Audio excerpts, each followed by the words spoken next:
আল্লাহ তাআলা কি বারে পাহাড় পর্বত সৃষ্টি করেছেন?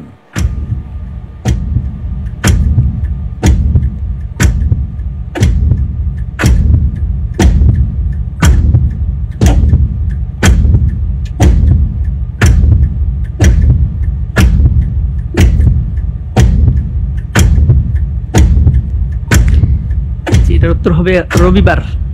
রবিবার। ফ্রিজ করে দিব ইনশাআল্লাহ। ফ্রিজ করা হোক রবিবার। এটা কোথায় এসছে? হাদিসের মধ্যে এসেছিল যে জমিনকে শনিবারে সৃষ্টি করা হয়েছে, পাহাড় পর্বত রবিবারে, গাছপালা সোমবারে, আর মঙ্গল যে কল্যাণকর বিষয়গুলাকে অকল্যাণকর মাকরুহ যেগুলো অকল্যাণকর বিষয়গুলাকে মঙ্গলবারে, আর নূর সৃষ্টি করা হয়েছে বুধবারে।